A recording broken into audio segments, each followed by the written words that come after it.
नमस्ते साथियों, आप लोग कैसे हैं? आप लोग स्वस्थ हैं, अच्छे हैं? तो हम लोग डेली यहाँ पे बिहार शिक्षक भर्ती से एग्जाम से रिलेटेड डेली हम लोग इस चैनल पर प्रैक्टिस प्रश्नों को कर रहे हैं।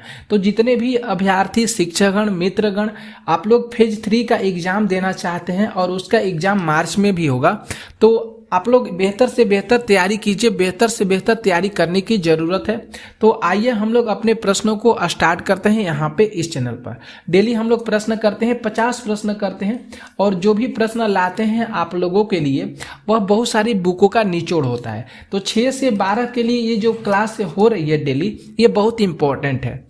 तो SCERT और NCERT लेवल के प्रश्न हम लोग डेली प्रैक्टिस कर रहे हैं प्रश्नों को। ओके, तो आइए हम लोग स्टार्ट करते हैं। प्रश्न पहला देखिए, यहाँ पे देख सकते हैं जो पहला प्रश्न है कि कंप्यूटर फाइल नाम एक्सटेंशन जिसका दिया गया एक्सटेंशन दिया है INF को संदर्भित करती है।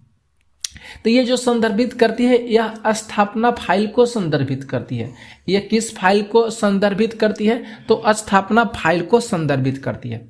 अब ध्यान में आप लोग रखिएगा कि जो कंप्यूटर में भाषा होते हैं वह कोड के रूप में लिखे जाते हैं। कंप्यूटर में जो भाषा होते हैं वह किस रूप में लिखे जाते हैं? तो वह कोड के रूप में लिखे जाते हैं। किस तरह कोड होता है? जैसे यहाँ पे एक वर्ड देते हैं GUMP, गंप हो गया। अगर इसको कंप्यूटर जो है अपनी भाषा में किस प्रकार लिख सकता है?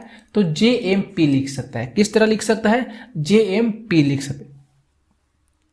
जैसे एडिशन की बात करें, ADDITION, इस तरह हो गया। तो अगर इसको कंप्यूटर अपनी भाषा में किस तरह लिख सकता है दोस्तों? तो इसको कंप्यूटर अपनी भाषा में ADD लिख सकता है। तो यह भी ध्यान में रखिएगा कि जो कंप्यूटर होते हैं उसकी जो भाषा होती है उसको कोड के रूप में लिखा जाता है। ठीक है, आगे देखिए प्रश्न जो दूसरा नंबर, यहाँ पे जो दूसरा नंबर प्रश्न है कि वह संभावित परिवर्तन क्या है जिसे प्रत्यक्ष विदेशी निवेश भारतीय बागवानी में घटित करेंगे। तो देखेंगे जो यहाँ पे प्रत्यक्ष विदेशी निवेश दिया गया है वह हो जाएगा उर्वरक और संकर बीजों के उपयोग में वृद्धि। उर्वरक और संकर बीजों के उपयोग में वृद्धि हो जाएगा। ठीक है, तो हम लोग 50 प्रश्न करेंगे। आप लोगों के पास जो भी ग्रुप लिंक होंगे, जो भी ग्रुप होगा आप लोगों के पास, उसमें इस वीडियो को शेयर जरूर कर दीजिएगा और एक लाइक जरूर बनता है उसको भी जरूर करिएगा।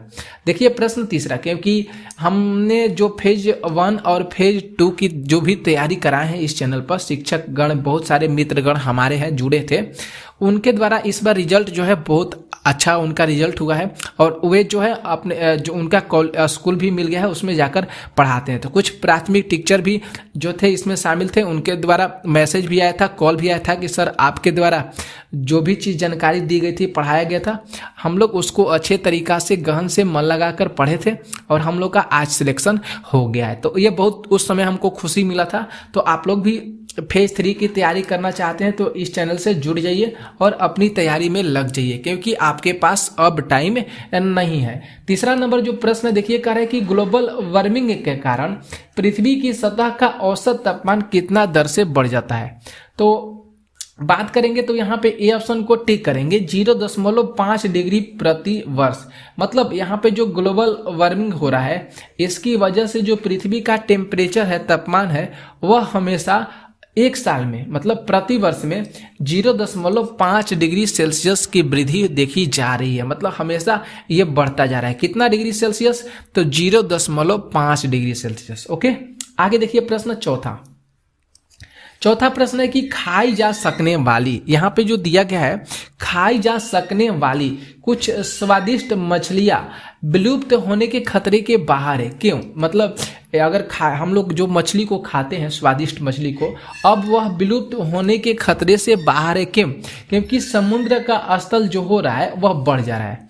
समुद्र का पानी के स्तर बढ़ जाने से मानव जो है मछलियों का शिकार करना कम कर दे रहे हैं, जिससे मछलियों की संख्या में कमी नहीं आती है। ठीक है, तो इसी के कारण हो सकता है कि समुद्र के स्तर का बढ़ जाना हो जाएगा। ठीक है, आगे देखिए प्रश्न 5 नंबर।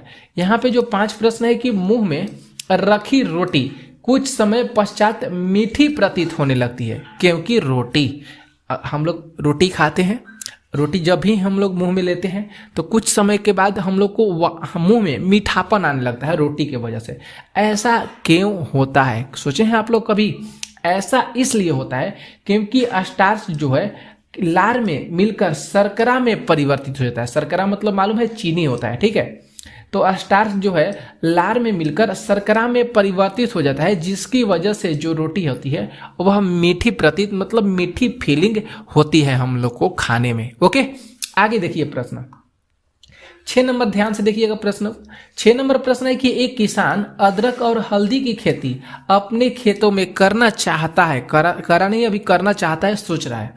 आप उसे उनके उगने के लिए क्या उपयोग करने की सलाह देंगे? ये अच्छा सा प्रश्न है। उपयोग करने के लिए यहाँ पे उगने दिया गया है, यहाँ पे गलत दिया गया। आप उसे उगने के लिए मतलब उसको उगाने के लिए, जो अदरक है और हल्दी है उसको उगाने के लिए आपके द्वारा क्या सलाह दिया जाएगा? आपके द्वारा ये सलाह दिया जाएगा कि उनके राइजोजोम को अचकलियों के साथ उपयोग में लाए। उनके जो राइजोजोम है, यहाँ पे जो अदरक के और हल्दी के उनके जो कलियां हैं उसको उपयोग में लाएं, तब जाकर यह सही होगा, ठीक है। आगे देखिए प्रश्न 7 जो प्रश्न है यहाँ पे कि बिल्ली स्तनपायी वर्ग से संबंधित रखती है। बिल्ली स्तनपायी वर्ग से संबंधित रखती है, ऐसा क्यों रखती है? ये ऑप्शन सही करेंगे क्योंकि यह अपने बच्चों को जन्म देती है, यह अपने बच्चे को जन्म देती है और उनको अपना दूध पिलाती है। क्योंकि जो यहाँ पे बिल्ली है यह स्तनधारी जीव मानी जाती है, ठीक है, जो अपने बच्चों को जन्म देती है। आगे देखिए प्रश्न 8 नंबर। यहाँ पे जो 8 नंबर प्रश्न है कि कौटिल्य के अर्थशास्त्र में किस पहलू पर प्रकाश डाला गया है? कौटिल्य के जो अर्थशास्त्र है उस पर किस पहलू पर प्रकाश डाला गया है? तो यहाँ पे देखेंगे बी ऑप्शन सही होगा, राजनीतिक नीतियाँ। जो राजनीतिक नीतियाँ है कौटिल्य ने अपने द्वारा रचित जो अर्थशास्त्र है मौर्य वंश की सहायता से, किसकी सहायता से? तो मौर्य वंश के राजनीतिक पहलुओं पर व्याख्या किया है। कौन? तो कौटिल्य। ओके, आगे देखिए प्रश्न 9 पे चलते हैं। 9 जो प्रश्न है कि वर्षा ऋतु के दौरान आकाश में बिजली पहले दिखाई देती है और तत्पश्चात गर्जन सुनाई देती है, ऐसा क्यों होता है? सोचे हैं आप लोग? तो ऐसा इसलिए होता है साथियों कि प्रकाश की गति ध्वनि की गति से अधिक होती है। प्रकाश की गति जो होती है वह ध्वनि की गति से अधिक होती है, इसलिए ऐसा हम लोग को लगता है, ठीक है। तो ए विकल्प यहाँ पे सही हो रहा है। आप लोग से रिक्वेस्ट है कि आप लोग इस वीडियो को जितना हो सके आप लोग शेयर भी जरूर कर दीजिएगा। ओके, आगे देखिए प्रश्न 10 पे। यहाँ पे जो 10 नंबर प्रश्न है कि सल्फर को प्राकृतिक रबड़ के साथ मिलाने के फलस्वरूप सल्फर को प्राकृतिक रबड़ के साथ मिलाने के फलस्वरूप जो रबड़ होते हैं वह कठोर और कम लचकदार बन जाते हैं। ये ऑप्शन सही होगा। ओके, 11 देखिए प्रश्न 11 जो प्रश्न है कि दिल्ली भारत की राजधानी कब बनी थी? तो दिल्ली जो है भारत की राजधानी 1912 में बनी थी। कब बनी थी दिल्ली भारत की राजधानी? तो 1912 में बनी थी। 12 देखिए प्रश्न 12 जो प्रश्न है कि निम्नलिखित में से कौन सा अम्ल अमाशय रस में रहता है? कौन सा अम्ल जो होता है अमाशय रस में रहता है? तो हाइड्रोक्लोरिक अम्ल, जिसको HCl कहा जाता है, इसका सूत्र है HCl। ये हाइड्रोक्लोरिक अम्ल जो होता है अमाशय में रहता है, ठीक है। आगे देखिए प्रश्न हम लोग चलते हैं 13 नंबर प्रश्नों को ध्यान से देखिए। कर है 13 नंबर प्रश्न है कि निम्नांकित में से कौन सा प्रत्यक्ष कर है? निम्नांकित में से कौन सा प्रत्यक्ष कर है? तो यहाँ पे देखिए दोस्तों विकल्प नहीं दिया गया है, ठीक है। यहाँ पे उत्पाद शुल्क दिया गया है। अगर हम लोग बी ऑप्शन की बात करेंगे तो यहाँ पे बी ऑप्शन में दे सकते हैं अपना से बिक्री कर लेते हैं, बिक्री कर लेते हैं, ठीक है। और डी ऑप्शन में कर लेंगे हम लोग इनमें से कोई नहीं, नन कर लीजिए। तो यहाँ पे कह रहे हैं कौन सा प्रत्यक्ष कर नहीं है? तो प्रत्यक्ष कर की बात करेंगे तो इसमें से कोई भी ऑप्शन जो है नहीं लग रहा है कि प्रत्यक्ष कर हो जाएगा। ना उत्पाद शुल्क, बिक्री कर और सीमा शुल्क, ये जो है प्रत्यक्ष कर नहीं है। ये कौन सा कर है? तो ये अप्रत्यक्ष कर के अंतर्गत आते हैं। ओके, जैसे उत्पाद शुल्क हो जाएगा, सीमा शुल्क होगा, ये केंद्र सरकार के द्वारा लाए जाने वाले अप्रत्यक्ष कर है। और जो बिक्री कर है ये राज्य सरकार के लाए जाने वाला अप्रत्यक्ष कर है। तो ध्यान में जरूर रखिएगा, उत्पाद शुल्क और सीमा शुल्क ये केंद्र सरकार के द्वारा लाया गया अप्रत्यक्ष कर है, और जो बिक्री कर है, बिक्री कर, ये राज्य सरकार के द्वारा लाया गया अप्रत्यक्ष कर है, ठीक है। आगे देखिए प्रश्न 14 प्रश्न है, एक निम्नलिखित में से कौन सा भारत के लिए विदेशी मुद्रा अर्जित करता है? भारत के लिए विदेशी मुद्रा अर्जित करता है, तो यहाँ पे डी ऑप्शन को सही कहेंगे, रत्न और आभूषण, रत्न और आभूषण। आगे देखिए प्रश्न 15, यहाँ पे जो 15 प्रश्न है कि पानी को बर्फ में परिवर्तित करने के लिए किस तापमान की जरूरत होती है? तो ए ऑप्शन को हम लोग टिक करेंगे, 0 डिग्री सेल्सियस होना चाहिए, क्योंकि 0 डिग्री सेल्सियस पर पानी जो होता है वह बर्फ में कन्वर्ट हो जाता है, परिवर्तित हो जाता है, और 100 डिग्री सेल्सियस पर यह क्या होता है? पानी उबलने लगता है। ओके, तो ध्यान में जरूर रखिएगा आप लोग। आगे देखिए 16 प्रश्न है कि भारत के निम्नलिखित बंदरगाहों में से कौन सा एक जो चाय निर्यात के लिए मुख्य आउटलेट है? मुख्य आउटलेट है। सुंदर सा प्रश्न है, तो कोचीन हो जाएगा। चाय के लिए, जो चाय निर्यात के लिए मुख्य आउटलेट जो है वह हो जाएगा कोचीन। ओके, आगे देखते हैं प्रश्न हम लोग। अगला प्रश्न देखिए यहाँ पे जो 17 नंबर प्रश्न है। 17 नंबर जो प्रश्न है कि बास्केटबॉल के खेल में प्रत्येक पक्ष पर कितने खिलाड़ी होते हैं? तो 5 होते हैं। प्रत्येक पक्ष पर कितने खिलाड़ी होते हैं? तो 5 होते हैं। ठीक है, आगे देखिए प्रश्न। अगला प्रश्न है 18, हिंदुस्तान शिपयार्ड कहाँ स्थित है? तो ये विशाखापत्तनम में स्थित है। हिंदुस्तान शिपयार्ड जो कहाँ पे स्थित है? तो ये विशाखापत्तनम में स्थित है। ओके, बहुत अच्छे लग रहे होंगे प्रश्न।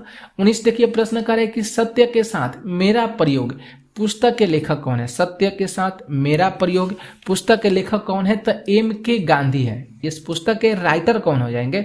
तो इस पुस्तक के राइटर सत्य के साथ मेरा प्रयोग M.K. गांधी हो जाएंगे। ओके, आगे देखिए प्रश्न।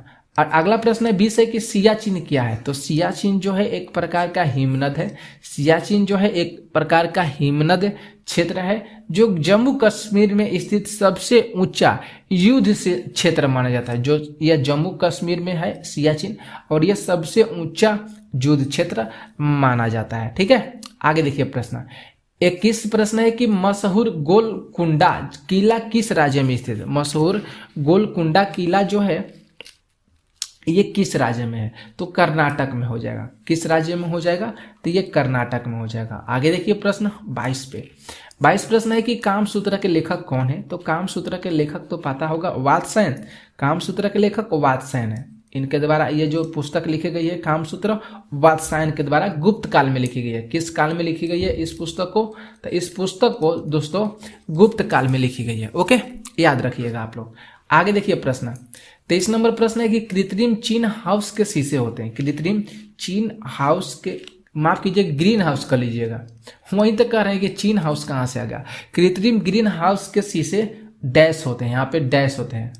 तो ध्यान में रखिएगा, यह जो होते हैं दोस्तों आवक सौर विकिरण के लिए पारदर्शी किंतु निर्गामी अवरत विकिरण के लिए अपारदर्शी होते हैं।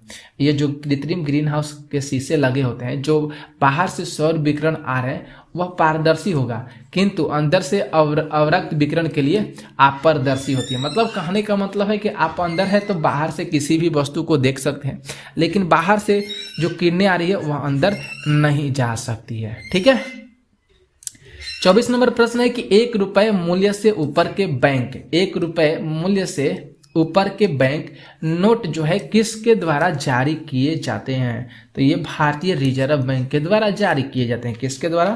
तो भारतीय रिजर्व बैंक के द्वारा जारी किए जाते हैं। ठीक है, आरबीआई इसको जारी करता है। ओके, आगे देख लीजिए प्रश्न कार्य के साथ है। यहाँ पे जो अब आगे दिया कार्य के साथ लेंथ टूल को एलाइन करने के लिए किस गेज का प्रयोग किया जाता है? तो सेंटर गेज का प्रयोग किया जाता है। किस गेज का प्रयोग किया जाता है? सेंटर गेज का। 26 नंबर जो प्रश्न है कि नॉर्मन अर्नेस्ट बोरलॉन्ग, ठीक है, जो विश्व में हरित क्रांति का पिता माना जाता है। हरित क्रांति के पिता बोरलॉन्ग को माना जाता है। ये किस देश के रहने वाले थे? ये संयुक्त राज्य अमेरिका के रहने वाले थे। किस देश के? तो संयुक्त राज्य अमेरिका के रहने वाले थे। 27 प्रश्न है कि मानव शरीर में रक्त के परिसंचरण की खोज किसके द्वारा किया गया था? तो एडवर्ड जेनर के द्वारा किया गया था। किसके द्वारा? माफ कीजिएगा दोस्तों, रक्त के परिसंचरण की खोज को है, तो रक्त के परिसंचरण की खोज विलियम हार्वे भी होना चाहिए। विलियम हार्वे के द्वारा किया गया था। ठीक है, माफ कीजिएगा, हम मेडवर जनरल के चेचक की खोज किए थे, तो विलियम हार्वे याद कीजिएगा। अगला प्रश्न देखिए 28 नंबर को, ध्यान से देखिएगा। 28 नंबर जो प्रश्न है कि निम्नलिखित में से कौन सा क्षेत्र के मामले में सबसे छोटा राज्य है? तो गोवा जो हो जाएगा यह सबसे छोटा राज्य हो जाएगा। किस मामले में? तो छोटा राज्य है, क्षेत्र है। ठीक है, आगे देखिए प्रश्न, यहाँ पे जो 29 नंबर प्रश्न है कि निम्न में से वाटर कूल्ड इंजन कौन होता है? तो water cooled engine 4 stroke engine होता है। कौन सा इंजन होता है? 4 स्ट्रोक इंजन जो है वाटर कूल्ड इंजन कहलाता है। आगे देखिए प्रश्न, अगला प्रश्न है कि कौन सी निष्क्रिय गैस फिलामेंट लैंप में भरी होती है? तो नाइट्रोजन तथा ऑर्गन होता है। नाइट्रोजन तथा ऑर्गन जो ये गैस है ये फिलामेंट मतलब फिलामेंट लैंप में भरी हुई होती है। ओके, तो ध्यान में जरूर रखिएगा। आगे देखते हैं प्रश्न हम लोग, आगे देखिए प्रश्न आगे अच्छा सा 31 नंबर का है प्रश्न कि द्रव की बूंद गोलाकार बन जाती है। क्यों गोलाकार बन जाती है?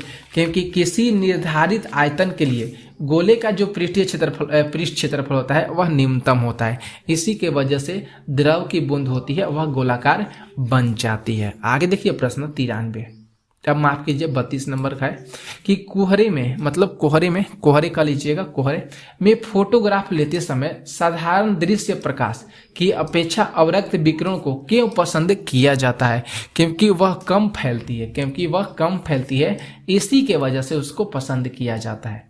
33 देखिए, थोड़ा सा लंबा क्वेश्चन है। 33 कर है कि एक बांध की दीवार सबसे ऊपरी भाग की अपेक्षा सबसे निचली भाग पर अधिक मोटी बनाई जाती है। मतलब जो बांध, जैसे मान लीजिए इधर से पानी इस तरह जा जाए, ठीक है, तो हमने यहाँ पे बीच में बांध बना दिया, तो बीच में बना दी तो जो ऊपर वाला जो भाग हो गया इसको पतला रखेंगे, लेकिन जो निचला वाला जो भाग होगा यहाँ से दीवार का, इसको हम पूरा मोटा बनाएंगे। ऐसा किस लिए बनाएंगे, यही पूछा जा रहा है।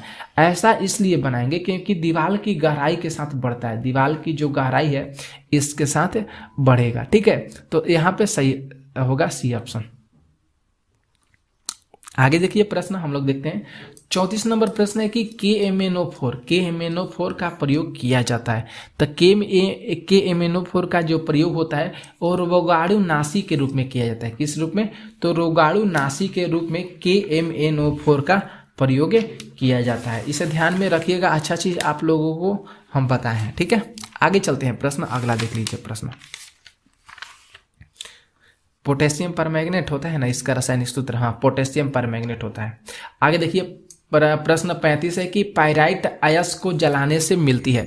तो पायराइट अयस्क को जलाने से कार्बन डाइऑक्साइड गैस निकलती है। कौन सी गैस निकलती है? कार्बन डाइऑक्साइड गैस निकलती है। ठीक है, आगे देखिए प्रश्न 36 नंबर है, पेट्रोल को स्फोटक रोधी गुणवत्ता बढ़ाने के लिए निम्न में से किसे इस्तेमाल किया जाता है? तो इसमें से इस्तेमाल किया जाता है टेट्रा एथिल सीसा का इस्तेमाल किया जाता है। किसका? टेट्रा एथिल सीसा का इस्तेमाल किया जाता है। 37 नंबर प्रश्न है कि शहद कैसे बनाया जाता है? जो शहद कैसे बनाया जाता है, तो पुष्पों से एकत्र किए गए मकरंद पर कर्मी मधुमक्खियों के पाचक रसों की क्रिया द्वारा जो है शहद बनाया जाता है, जिसको मध कहा जाता है। क्या कहा जाता है? मध कहा जाता है। 38 नंबर देखिए प्रश्न करें कि भ्रूण परीक्षण पर कानूनी प्रतिबंध लगाया गया है। क्यों लगाया गया है भ्रूण परीक्षण पर? क्योंकि इसका प्रयोग जो है भ्रूण के लिंग के चुनाव के लिए किया जाता है। इसका प्रयोग जो है भ्रूण के लिंग के चुनाव के लिए किया जाता है, इसलिए इस पर कानूनी प्रतिबंध लगाया गया है। ओके, आगे देखिए प्रश्न 39 प्रश्न है कि त्वचा प्रबाल होता क्या? बहुत अच्छा सा प्रश्न है। तो ये त्वचा जो प्रबाल है यह मूलतः अधिचर्मी होते हैं और मृत कोशिकाओं से बने होते हैं। यह मूलतः अधिचर्मी होते हैं और ये किससे बने होते हैं? ध्यान में रखिएगा। तो ये जो होते हैं मृत मतलब मरी हुई जो कोशिकाएं होती है उससे मिलकर बने होते हैं। आगे देखिए प्रश्न हम लोग 40 नंबर प्रश्न देखते हैं। बहुत अच्छा सा प्रश्न यहाँ पे आ गया, कह रहा है कि 10 डाउनिंग स्ट्रीट क्या है? तो ये जो है 10 डाउनिंग स्ट्रीट जो है ये इंग्लैंड के प्रधानमंत्री का रहने का निवास स्थान है। 10 डाउनिंग स्ट्रीट। अगला प्रश्न है 41 की प्रकाश वर्ष निम्नलिखित में से किसका मात्रक है? तो खगोलीय दूरी याद कीजिएगा, खगोलीय दूरी का मात्रक हो जाएगा प्रकाश वर्ष। 42 नंबर प्रश्न है कि ट्राई नाइट्रोटोलिन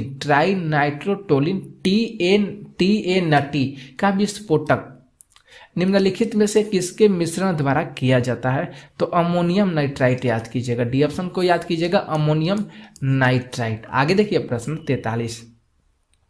43 प्रश्न है कि लोसांग, देखिए बहुत अच्छा सा प्रश्न है। लोसांग एक उत्सव है, ये मनाया जाता है। लोसांग कहाँ पे मनाया जाता है? ताइवान में मनाया जाता है। कहाँ पे? तो ताइवान कीजिएगा सही, डी ऑप्शन को टिक करेंगे।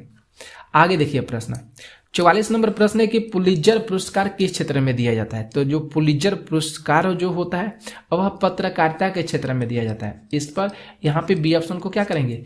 टिक करेंगे।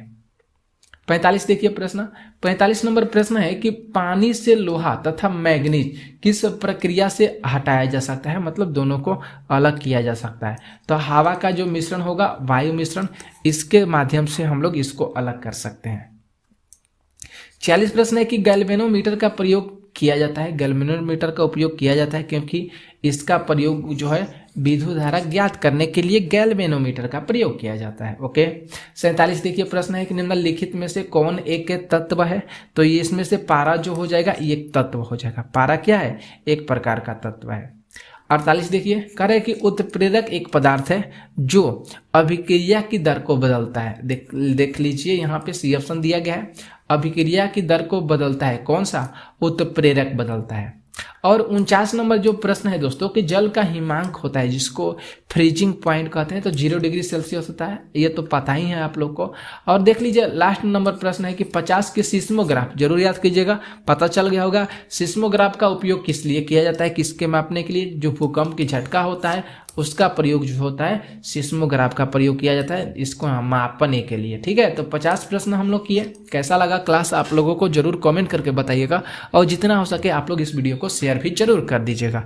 तो मिलते हैं नेक्स्ट वीडियो में ऐसे ही धमाकेदार प्रश्नों के साथ जो आपके लिए हमेशा हेल्पफुल रहेगा हर एक बिहार शिक्षक एग्जाम के लिए। ओके, नमस्ते साथियों, मैं आपके लिए फिर से बिहार शिक्षक एग्जाम से रिलेटेड नए प्रश्न लेकर हाजिर हुए हैं। इसमें जो है खान सर की बुक, प्लेटफॉर्म की बुक, एडुटेरिया की बुक, इन सारे प्रश्नों का निचोड़ जो है मैं आपके लिए आज की क्लास में कराने वाले हैं। तो बहुत बेहतरीन क्लास होने वाली है आज की, और डेली हम लोग यहाँ पे जो है 50 प्रश्नों को कर रहे हैं, डेली प्रश्न कर रहे हैं। तो बहुत इंपॉर्टेंट क्लास हो रही है, और इस चैनल के माध्यम से जो फेज 1 और फेज 2 का एग्जाम हुआ है उसमें बहुत सारे विद्यार्थी शिक्षक मित्रगण ने सफलता हासिल की है।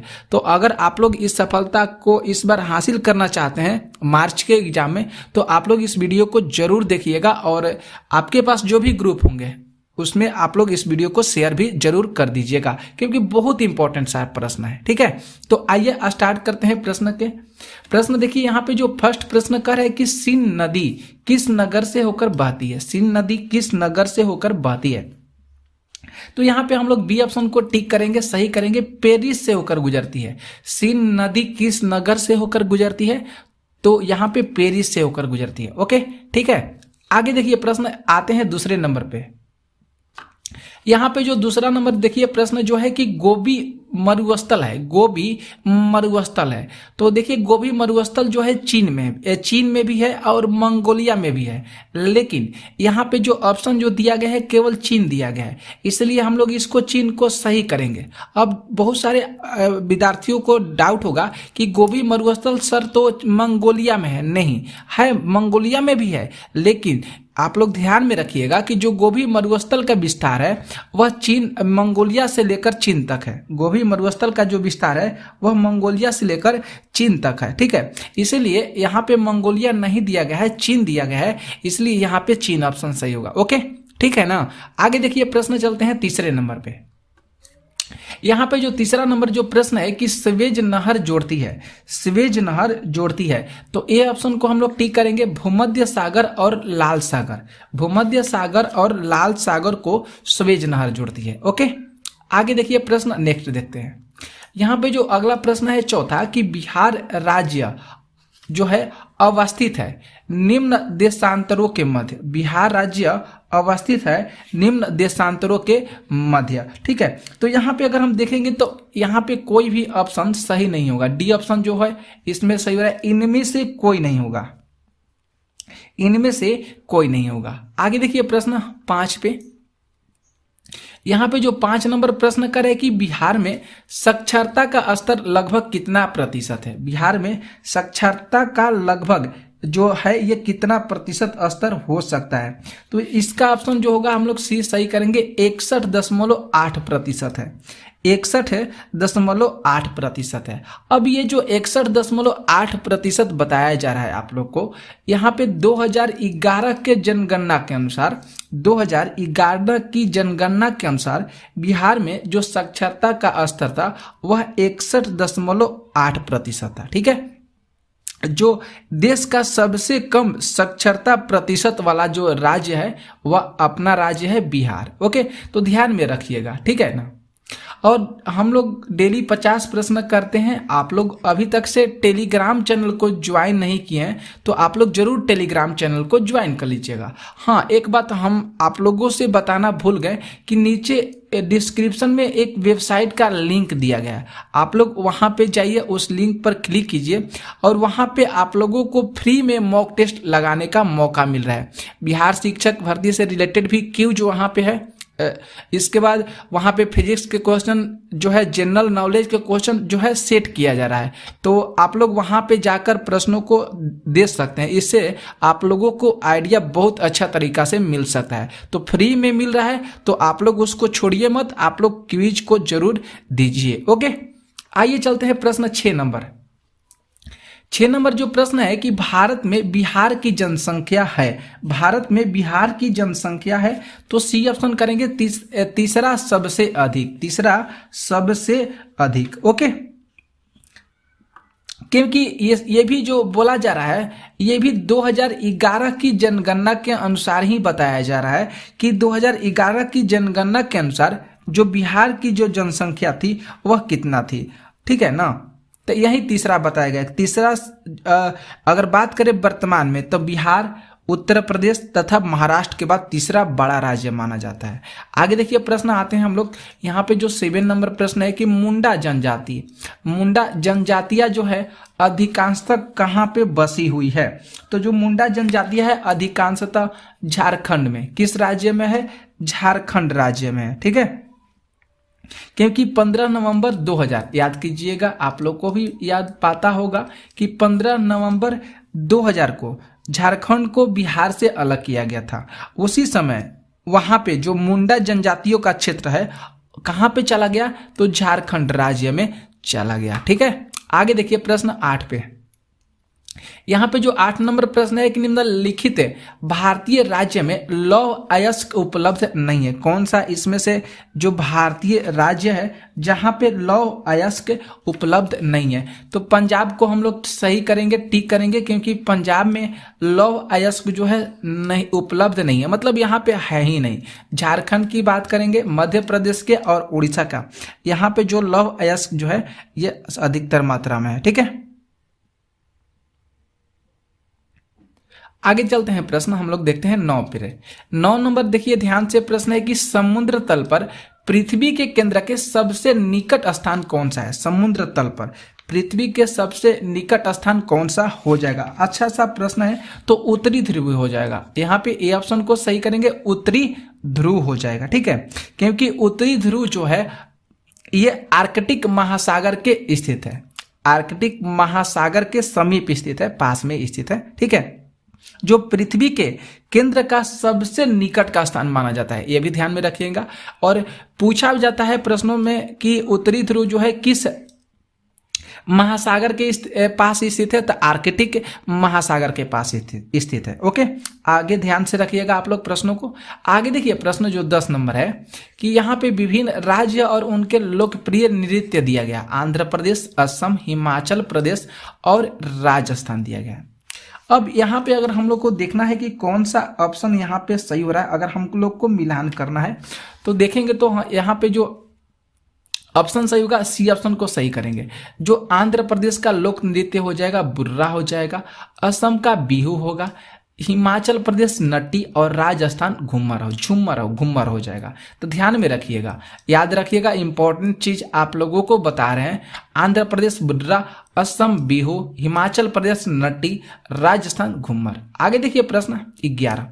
11 नंबर प्रश्न है यहाँ पे कि लक्षद्वीप टापू अवस्थित है। लक्षद्वीप जो टापू है ये कहाँ पे स्थित है?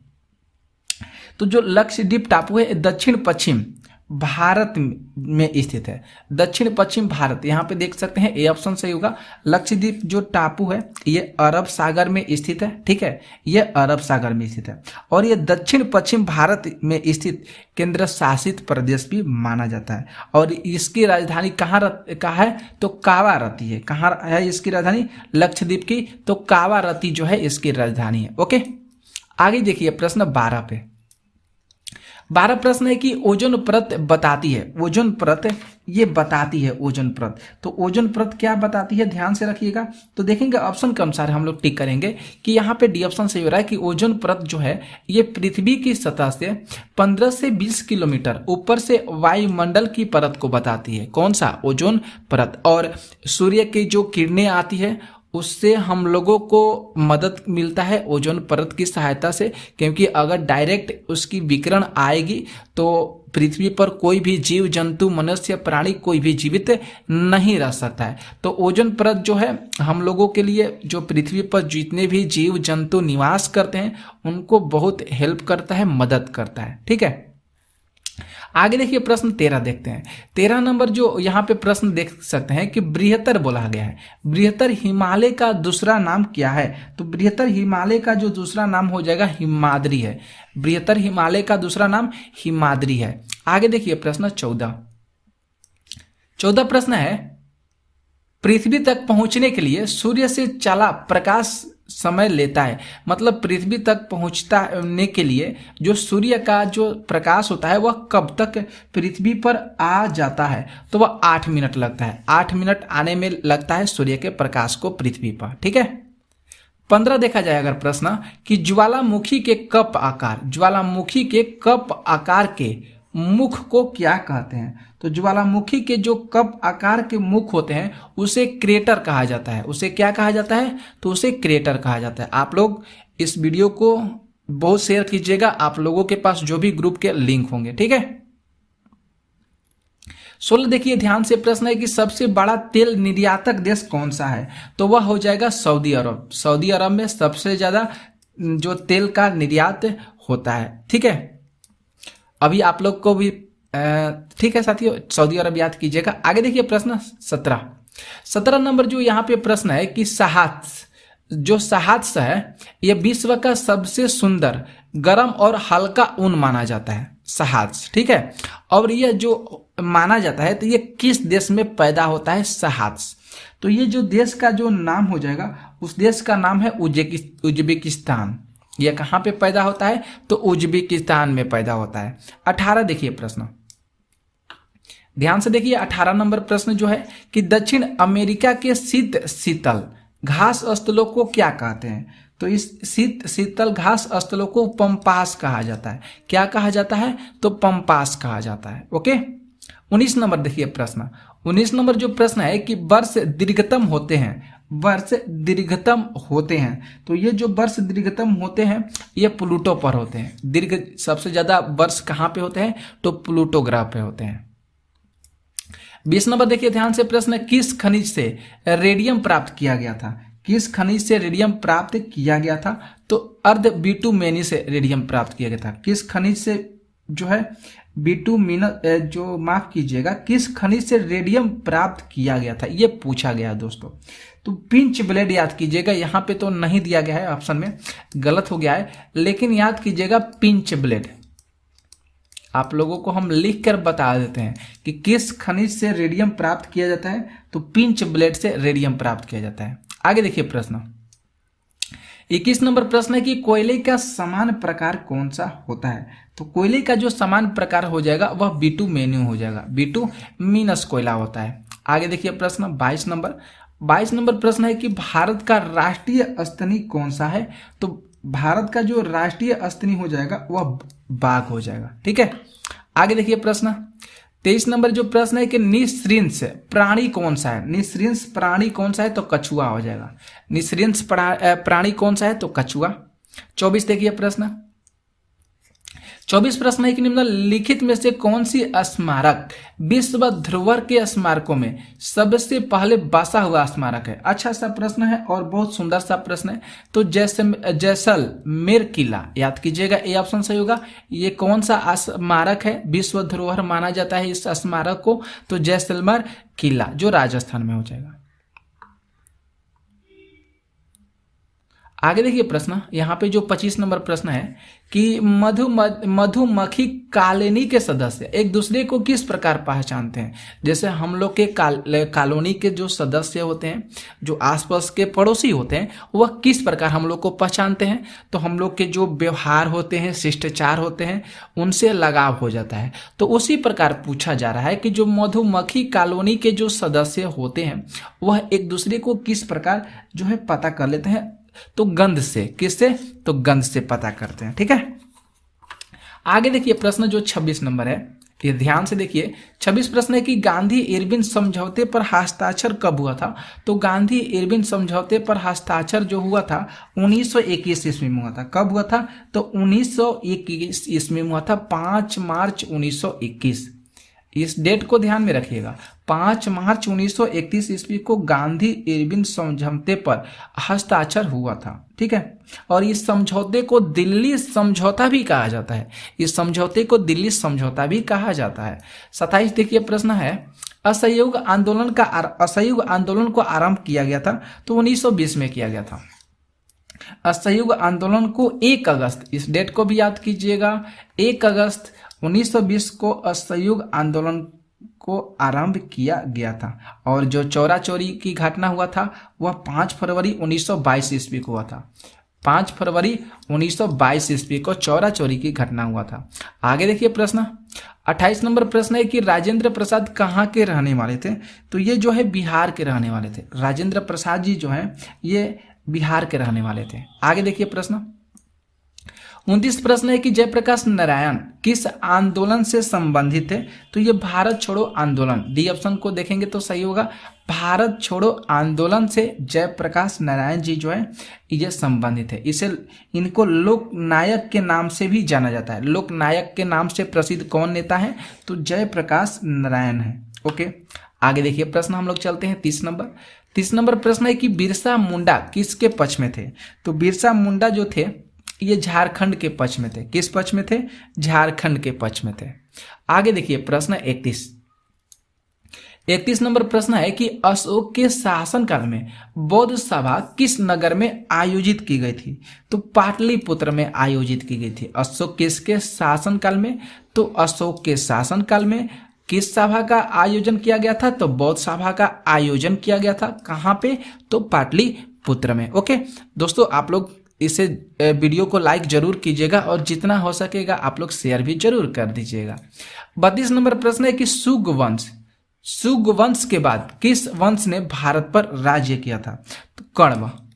यहाँ पे जो कण्व दिया गया है, ये जो वंश है ये शुंग वंश के बाद जो है भारत पर राज किया था। ओके, 33 प्रश्न है कि कुमार संभव महाकाव्य किस कवि ने लिखे थे?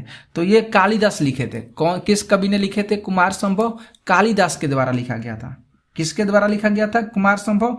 महाकाव्य जो है ये कालिदास के द्वारा लिखा गया था। और कालिदास को भारत का शेक्सपियर भी कहा जाता है।